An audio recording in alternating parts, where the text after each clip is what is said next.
Welcome back, broskies. A 2008 Town & Country minivan. Freebie! Woo!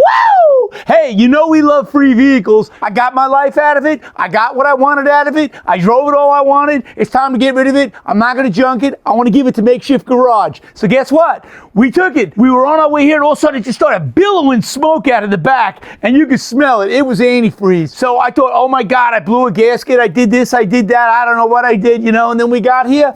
A clamp broke and it just started spewing all the antifreeze out the back. So we fixed the clamp, we put a new clamp on it, we fixed that. When I went to stop, there was almost no brakes at all because it was metal to metal, literally no pad left on it, zero pad. Let me show you the rotor. And here's the rotor. It's half the size it should be on the front. It was completely metal to metal. We put a new one on. Now I'm gonna do the other side because I have it. I bought it, you know, rotors and pads for the whole car. So I might as well get it done.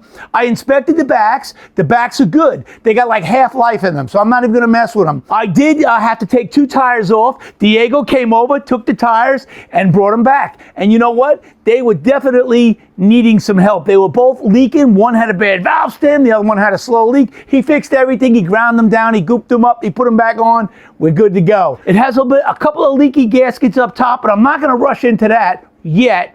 I have to take the plenum off to do them because you can't see the back. Although, I was thinking, there must be a mirror out there that's made out of a cheap material that bends.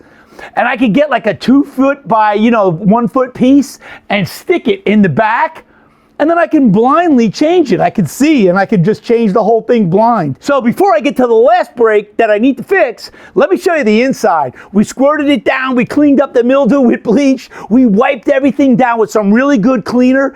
And she smells good and she looks good. Let me show it to you. The interior, she sat for a little while. So there was a little bit of mildew, residue kind of feel, and it really didn't smell, but it smells pretty good now because we really cleaned it good. But I took a bleach solution and I wiped down all the chairs. I mean, look at them. It's seat 7. Look in the back there. That is beautiful. And they're all really nice and clean. Everything's clean. It's got a nice clean feel.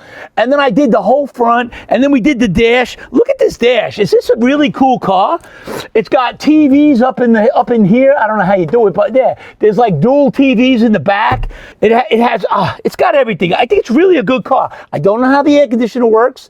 I am going to take a trip with this car, I think, but I'm going to get the air conditioner recharged first. But let me show you how it starts. It's got a hole in the muffler. I'm going to fix that. But this is how it starts. This is a nice cold start. And then I'll pop the hood and I'll show you how smooth the engine is. And it takes a second to start, but it's got 230,000 miles on it. But once it's running, smooth as a kitten. Let me show you under the hood. It's a belt, I think.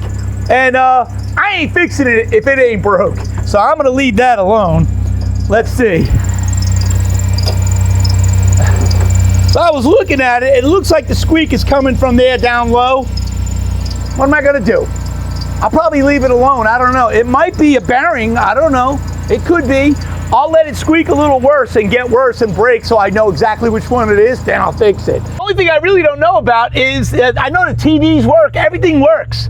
I don't know if the air conditioner works. I didn't really give it a fair chance. I guess you put it all the way on low and you crank them all the way up.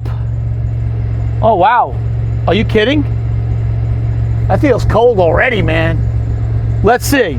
We'll get this one on low. Let me tell you something. That's ice cold, man. Oh, I should put a thermometer in there. If it starts coming out 65 degrees, I'd say it's probably good. So far, everything seems to work in this car. By the way, this window did not work, so I switched it out. This whole switch was like $23, and I pulled the old one out. I'll show it to you. I put the new one in, and it immediately worked. So there you go. I'm gonna clean that tape off there. All the windows work from here, and they work everywhere else too. So everything works now. All the things that weren't working when we got it, we now have working. I'm definitely going to change the other brake rotor right now, and I'm going to see what I got to do to fix the muffler and quiet it down some. And then I think I'm going to just insure it. I got the paperwork. I'm going to throw it on the road, and I'm going to test drive it, and I'll show you guys part 2, how it drives down the road. So if you like what you see and you want to see more, make sure you go over to YouTube, subscribe, hit the little bell. Every time we put something up, you'll get a notification.